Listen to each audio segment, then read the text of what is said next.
านใดที่จะกินขาไก่ทอดแซ่บๆมาเลยซีแยกไฟแดงโนนสะอาดหลัก19ไก่กระทรวงปลูกไม้ดงมะคายทางไปทางอนแต่ว่า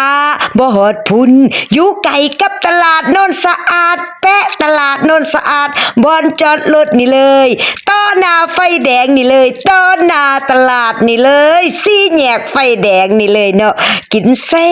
บขายดีเอาแต่เอาว่าเนาะนางสีทอดไก่รสชาติหรือว่าสูตรหาดใหญ่พุ่นน่ะป้าโถขายดีอะเท่เอาว่าเอามาขายมือใดก็ขายดิบขายดีขายเท่เอ้ยลูกค้าเพิ่นหลายๆเอาเท่เอาว่าเนาะบ่ทันมืดบ่ทันค่ำหมดตลอดเนาะอยากฮู้ต้องมาลองเด้อเนาะสามารถโทรหรือ WhatsApp สอบถามได้ที่เบอร์โทร02077885419ตามหน้าจอนี่ได้เลย